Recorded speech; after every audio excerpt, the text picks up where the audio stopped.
You need to find your tribe and you need to make connections. And if that means going to every live event you can possibly go to until you figure that out, it is worth every single penny.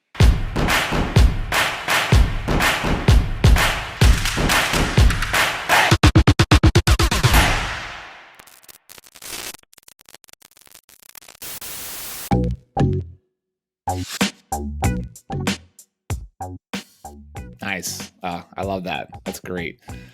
You resonate so much with me on this product stuff, and also and you know what? I'm biased because it's my personal opinion. It's fun. It's fun making things new and different and special. Like, how can I make this a new, better product for people? That's ultimately where like the good part of capitalism is. There's a lot of like bad things with capitalism, but the good part of capitalism is to identify a need. You identify a person, you identify a need of that person, and you solve that problem for them. And one way of solving that problem is making the product better and different and special. Right. I totally agree. And it is fun. And it is nice to put out a product that you're proud of.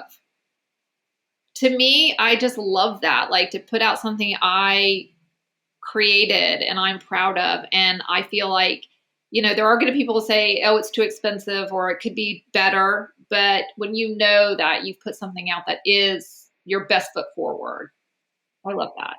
Yeah, so I will say though, when I tell people this, that I get some pushback, and they say, "Well, wait a minute. I have very expensive molds I have to make, and I have maybe I'm making a metal and plastic pull-up bar, right? Like, I need to like the metal cast that this pull-up bar goes into costs $20,000."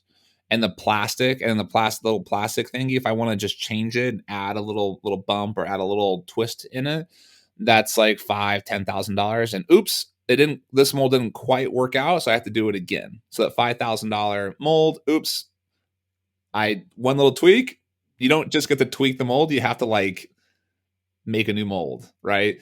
So what do you say about those like critiques on that?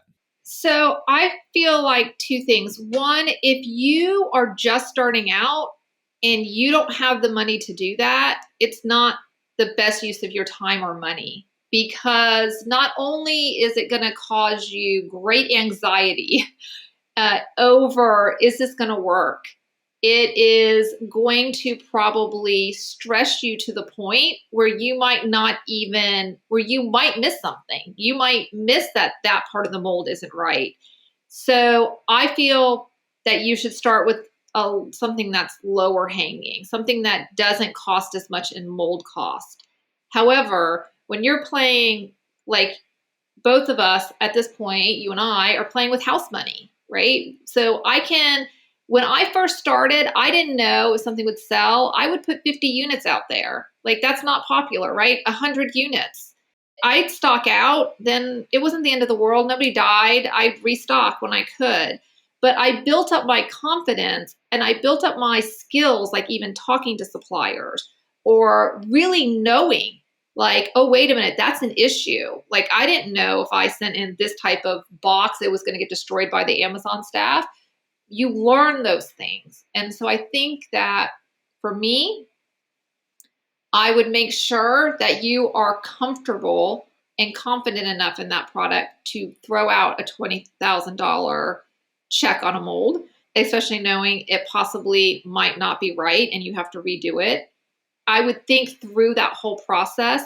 But if it is your invention, like you have this unique idea and you're going to go all in, I would definitely make sure, again, there are people who have already done this. Talk to them first, who have already made molds. And they might say, you know what, you really need to put your logo in the mold. Or you don't want to put your logo in the mold because what if something happens with that brand name and you can't use it? So don't do that. Like, all those little things that go with it, make sure that you are talking to not one, but 2, 3 people who have been down this path and can give you solid advice. Also, ask how much the mold is, because sometimes people, oh, well, you need to make a mold for that. How much is it? $20.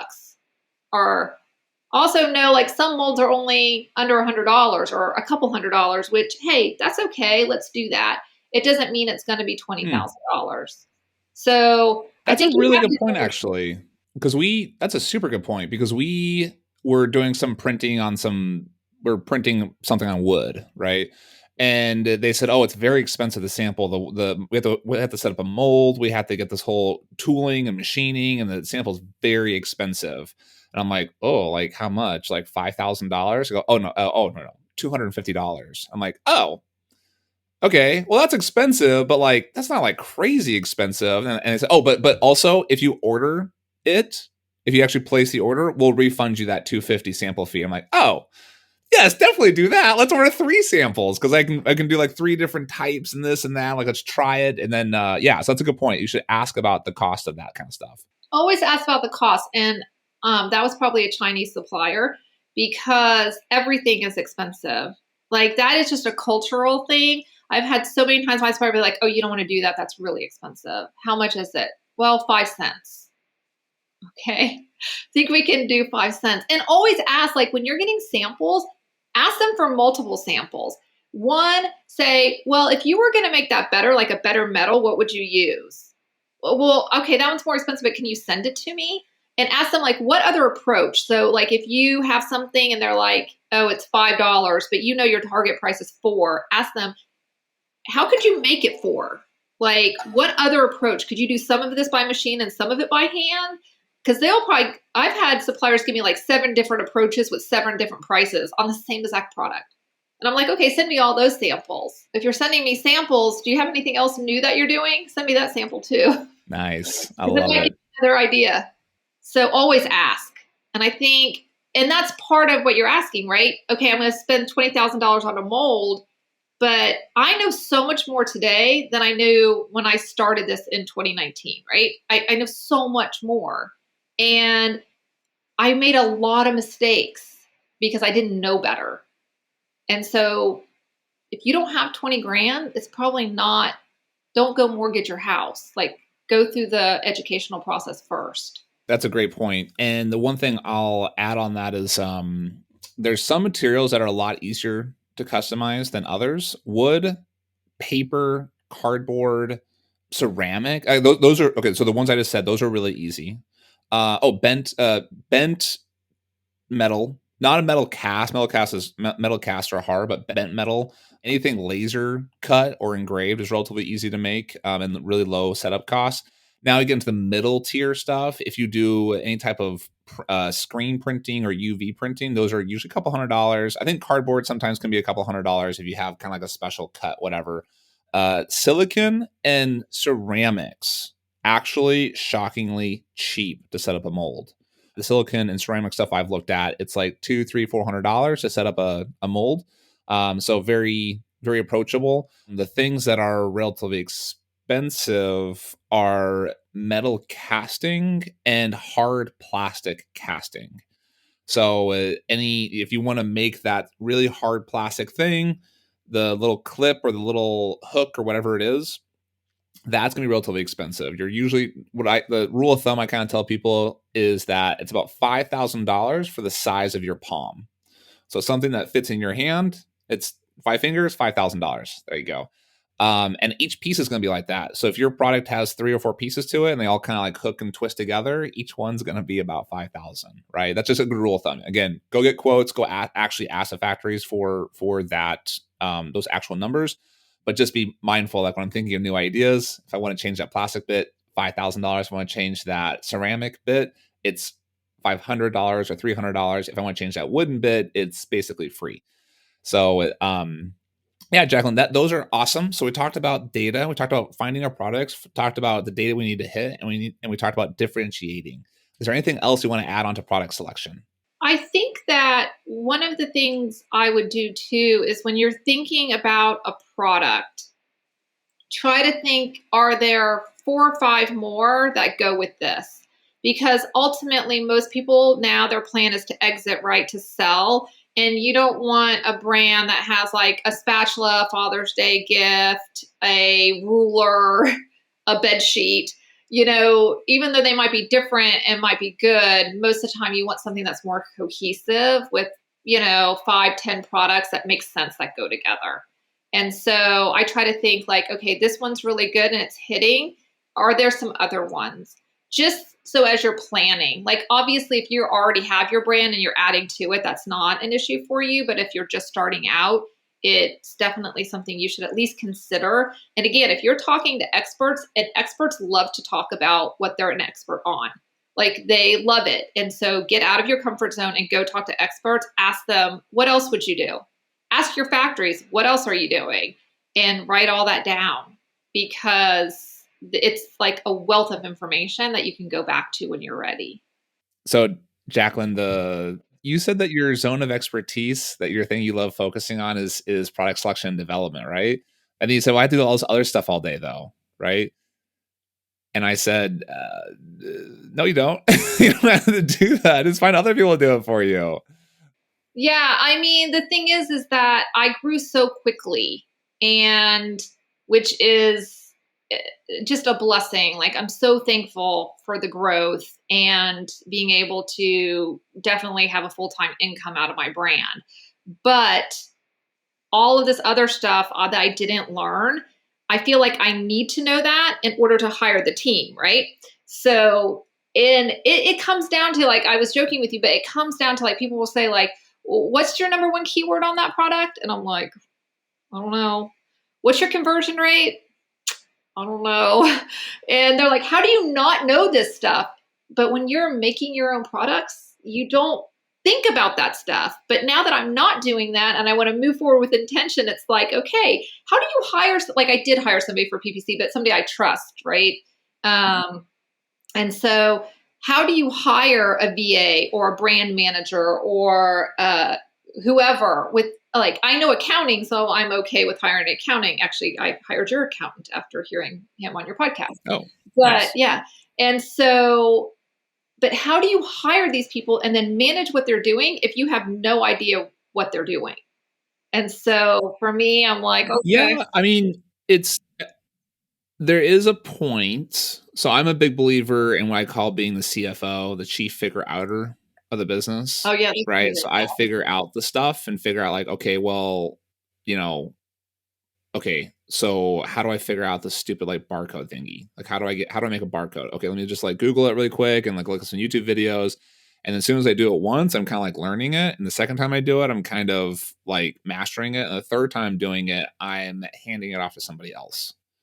Right. And so how can I possibly trust someone else to launch a product? Right. Launch product with my account, right? My brand, right? Well, you can bring some people in, have them shadow you, have set up a process. I thought the same thing. I'm like, well, there's all this, like, data you have to look at, and you have to look at this, like, there's, like, all this graphics you have to make and make connections with influencers and set up PPC campaigns in special ways, and there's all these, like, different things we have to do. So how can I possibly teach somebody? I'm like, well, let me take the first step and just write down what I'm doing. And then we take the second step and kind of, like, write it down. And then the next time I do it, let me, like, try to sort of follow what I did and write it down. Actually helps me a lot to do that. And the third step, the third time we do it, that's the doing it first and mastering. And the third step is, let me have someone else come in and start doing it with me. I don't have to hand off everything, but I can hand off a lot of it. And so one of our goals this year is to have a launch completely done. All the social media is done. All of the graphics, all the photography is done. All the graphics are done. And all the organizing, the analytics and making decisions is all done without me. That's the goal for this year.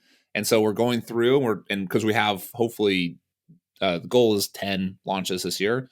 I'm going to do it myself, and then I'm going to have someone else help, and then have every little piece goes around. And eventually we're going to get to the point where somebody else is able to do it for me. That sounds like a dream. That's my dream. Do it. But I definitely am working on, like, hiring the team, like learning about that. Like, what does the team look like in the hiring process, and starting doing that.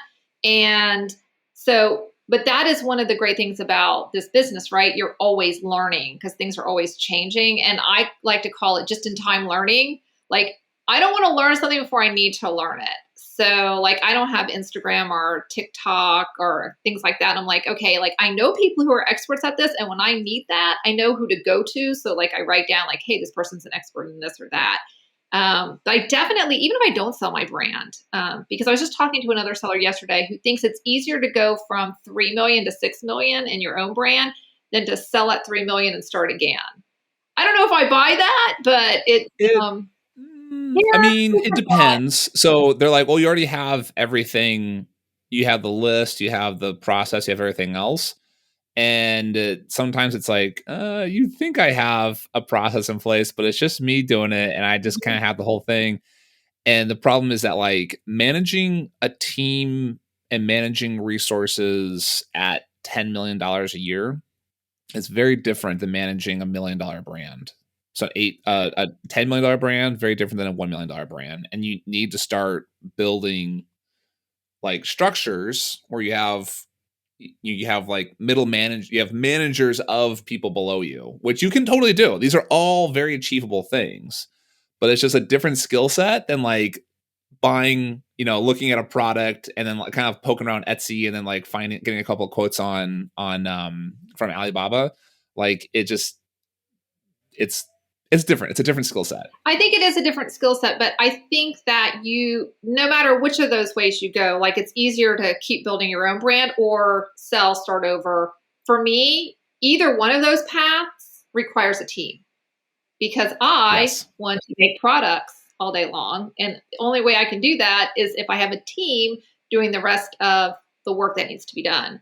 And so, but I do think like I always try to think when your people are just starting, and that's probably because a lot of times I'm helping people who are just starting out. I always think, nope, not yet. We got to pick a product first and get one product launched. So don't worry about that. And so I do think when it's right for you, then you need to not hide behind what you were doing and move forward. And even if it's uncomfortable to train somebody or to learn something new, that's where you got to go with it. Nice.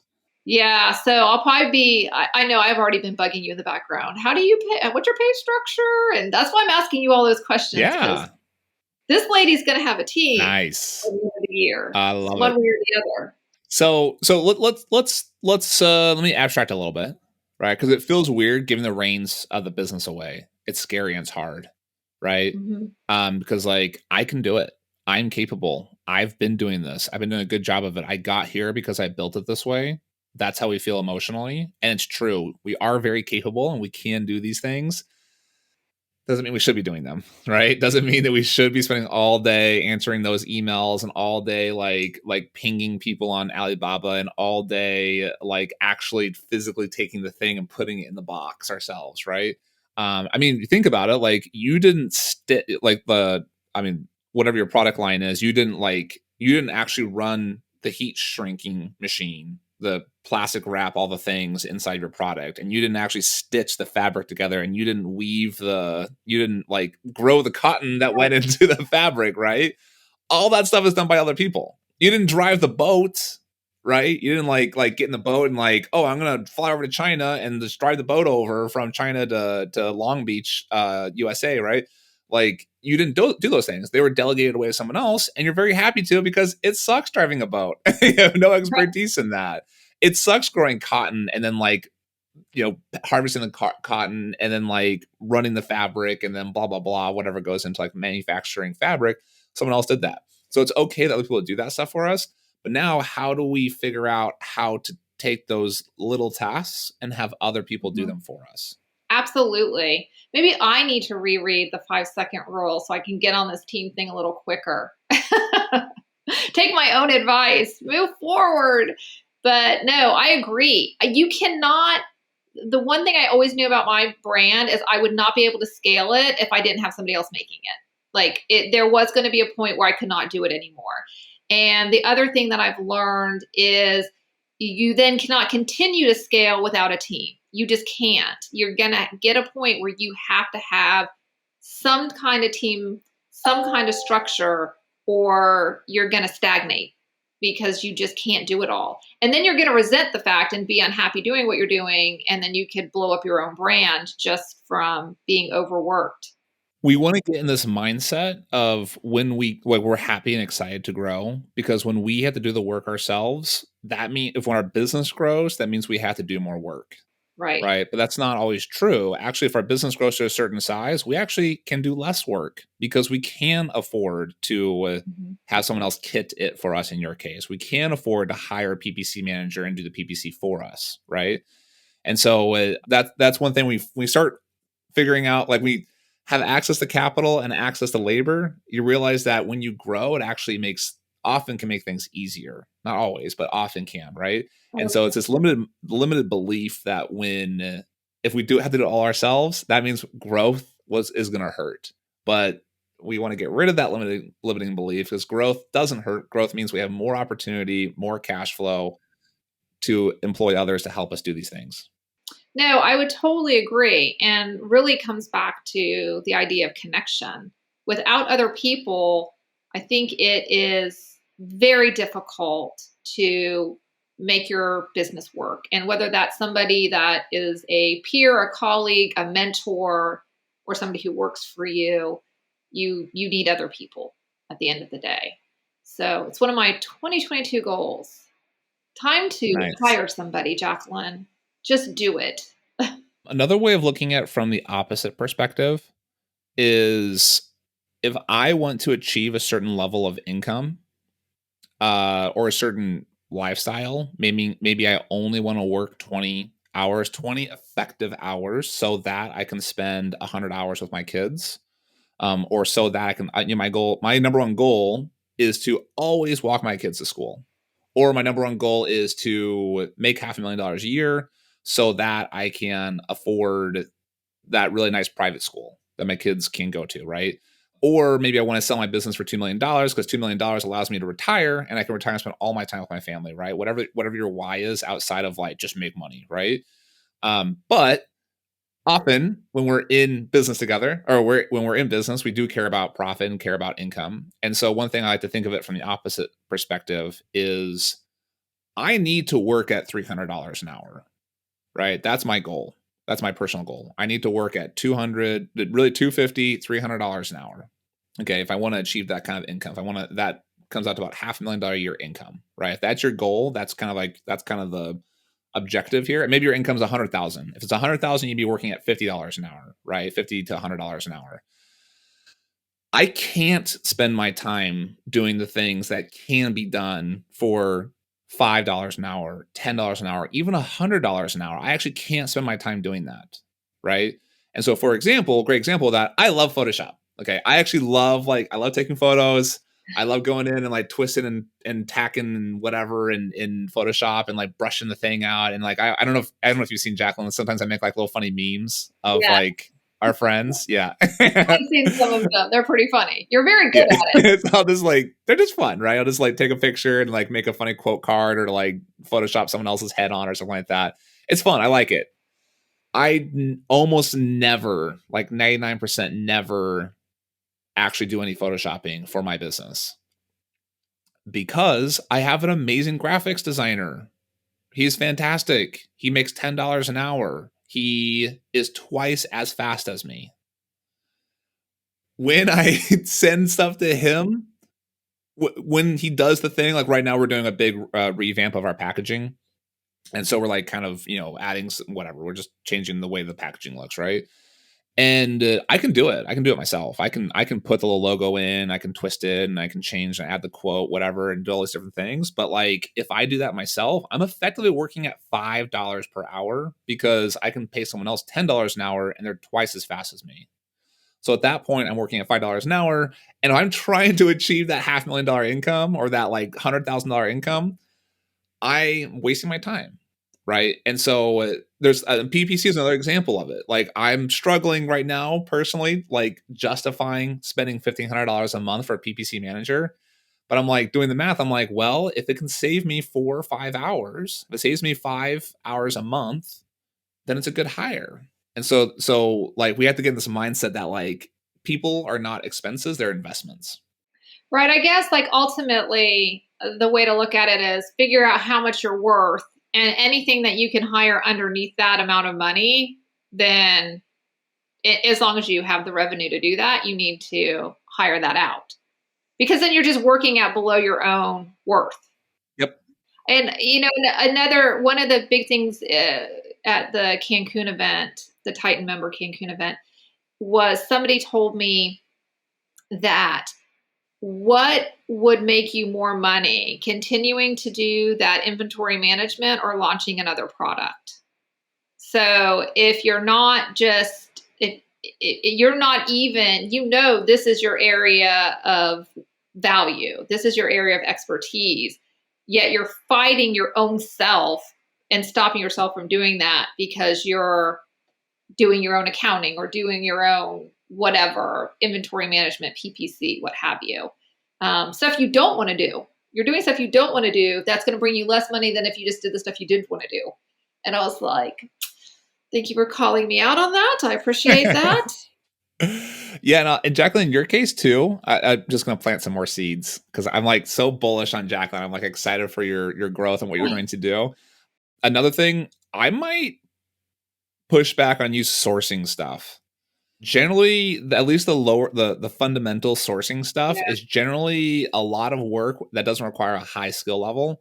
And so you have a sourcing agent or a VA who specializes in talking to suppliers, or maybe even hire a person in China. We hired a person in China to do our sourcing for us, and it's amazing. Like she literally and figuratively. How did you find that person in China? It was a friend referred her. Yeah. And yeah, that's common. Yeah, that's why it's good to have connections, right? Yeah, I have a really good freight forwarder. Like he is a little bit more expensive, but he takes care of everything. So that is somebody that I rely on. And then he went to, I think it's University of Nebraska. So his English is so good that I also have him translate for me. So sometimes when I just can't get across what I want to a factory, I'll be like, hey, Michael, can you call this factory with me and translate? He's like, sure, no problem. Because a lot of times you can't get like your intention, like your meaning through. And so it's helpful to have somebody whose English is so good. But yeah, I find that people who have found people in China is through some type of connection. Or I met Michael at Canton Fair. And he's like, I'll prove my worth. I'll walk around with you for an hour. I went to more booths in that hour than I did the previous day. Like he was just like, nope, they don't have what you want. Nope, keep going. Because he was like translating so quickly. So it is good to have like that person, I kind of feel like. And wherever you're going, like I know some people are sourcing in India or Mexico or someplace else. But it's good to have somebody on the ground there for sure. Nice. I love that. Yeah. So actually we had a more expensive freight forwarder who helped us with stuff like that. And then we were using Flexport, which is like a software based freight forwarder. We loved them, and we know they're expensive, but we loved them because they handle a lot more stuff for us. But then when we hired the sourcing agent in China, I kind of did the math and I figured out we were paying about $400 or $500 extra a month. Because we were doing about a shipping container a month. This is 3 years ago when shipping containers were cheap. But we were paying about $500 extra a month. Well, in kind of like from the market rate. Right. And then we hired a sourcing manager, sourcing agent. She ended up doing the freight forwarding for us. And she would kind of find like the cheaper option, more affordable option. And it worked out great because we were saving about $500 a month. She costs us $800 a month. Well, she's already almost paying for herself right there. And then she does all the work for us. We don't even have to like do the thing. And she does all the freight forwarding for us, contacts the people. She gets like 4 quotes. She has kind of like her 6 or 7 preferred freight forwarders, and she gets 3 quotes from us. And then like she books the one that's the best of the one. And she even calls them and like say like, that price is too high, bring it down. Okay, brought down by $200, right? I'm like, oh, awesome. Yes, these people are investments and they can help us grow the stuff too. So I'm going to push on you. So my homework assignments for you, Jacqueline, is one of the things for you to consider. My homework assignment is to consider hiring a sourcing person. No, I think that's probably a good idea to do that, because I do feel like when you have somebody you can trust and is reliable, just treat them really well and keep them. Because I know like I had COVID in February and I was in the hospital just for a day, but my husband did not know what to do, but he knew Michael. He's like, I'm going to go on WeChat, and I know the guy's name is Michael. He'll be towards the top. And he said, I don't know what's going on with any of her orders right now, but she's in the hospital and has COVID. And he took care of everything. And so, and it gets to the point where I can just be like, okay, I placed an order from like Darren, Joanne, Ken, fancy and a commie. That's it. That's what I tell him. Then he goes and contacts them to figure out when it's going to be done, when it's going to be shipped, are the cartons right, all of that. And it's so nice to have that type of person. So, but you're right. If I had that for sourcing as well, frankly, if I had that for everything, yes, gosh, I just talked myself into a team. yes, let's do it. Like, what am I saying? I'm telling you, this person's wonderful because you just say, do this and it's done and you don't have to worry about it anymore. Even if you pay a little more. Yeah.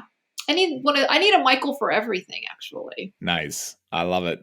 Figure out your zone of expertise. So going back to the analogy of our pay rate, because we pay ourselves because we are self-employed, right? Right. So we need to manage the people in the company. The number one person you have to manage is yourself, right? Because you don't have a boss, or you do have a boss, it's yourself, right? And so there are things that we can do that are a high return on time, and there's things that we shouldn't do, right? So for example, real kind of back and forth messaging, that kind of stuff drives me nuts. It really takes a lot of mental space to kind of do the back and forth messaging, and it's just that kind of stuff I need to hand off to other people, right? Graphic design stuff, any type of like some keyword research, a lot of these things can be handed off pretty easily.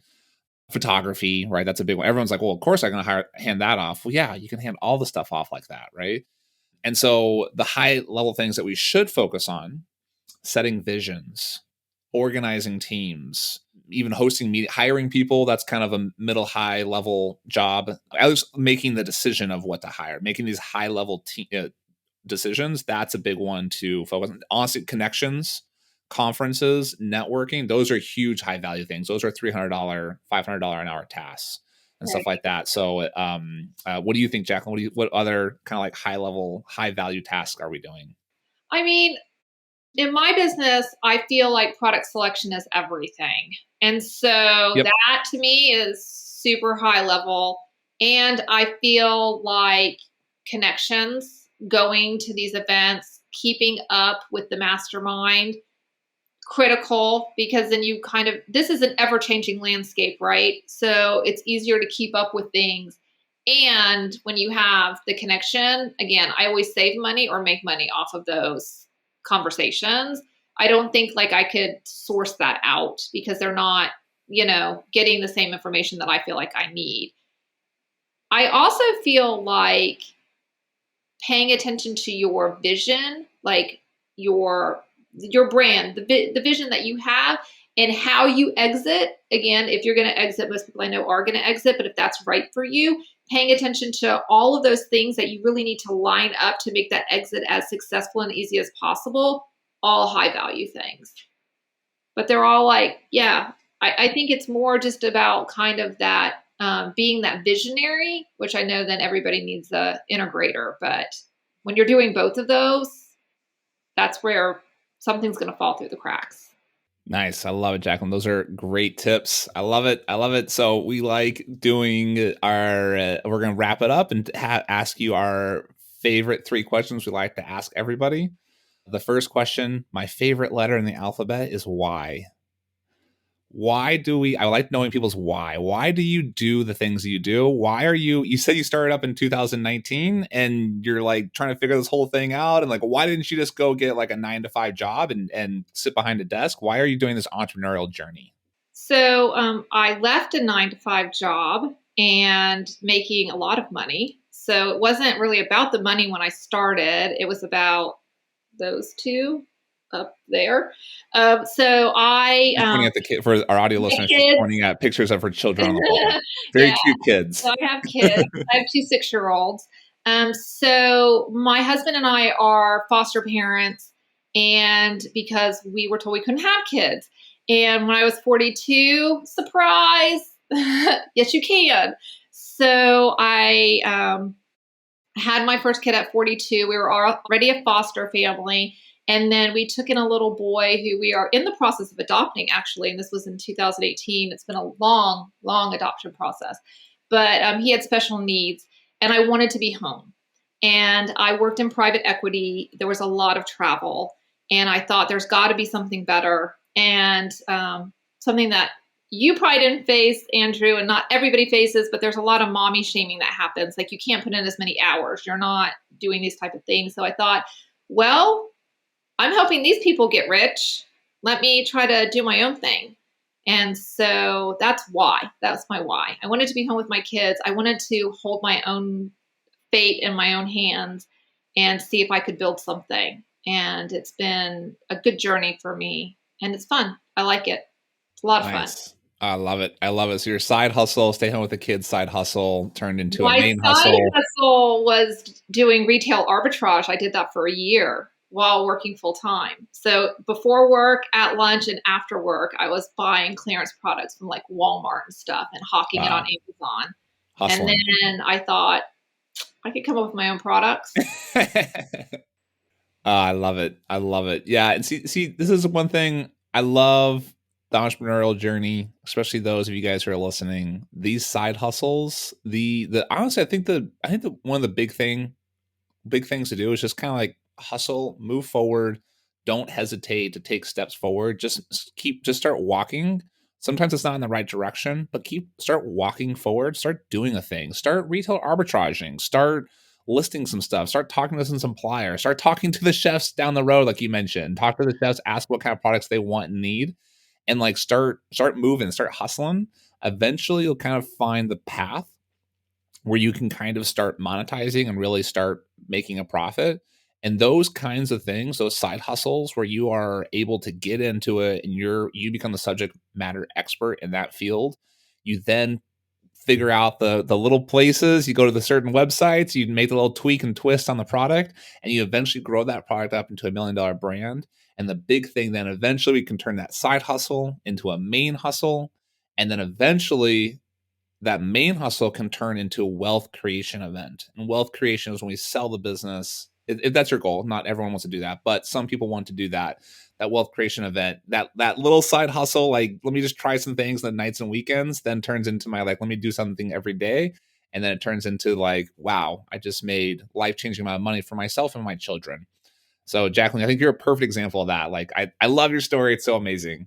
Well, I think it's really important to do something that you want to do with your life. And, I'll be 48 this year, and I was fed, go to school, get good grades, go to a good college, get a good job, and then retire one day, and then you can do what you want to do.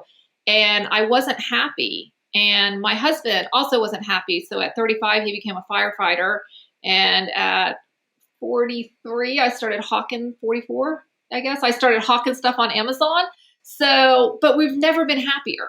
And I think it's just really important to know your why, because it's not an easy journey, but it's a satisfying and it can be a very lucrative journey, but you've got to get through the bumps first. And to get through those, you have to be doing it for a reason.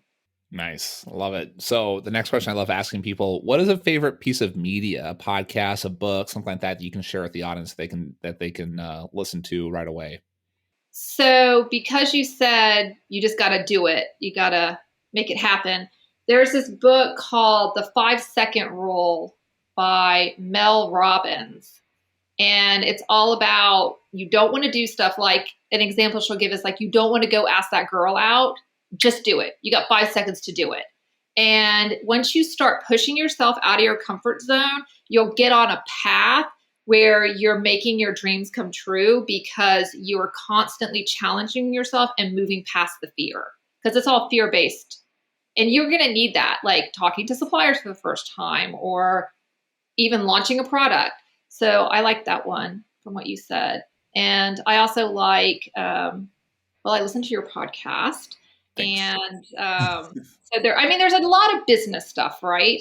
But I feel like if you just want to stay motivated, I'm trying to think, Steal Like an Artist. It's a book. It's an easy book to read.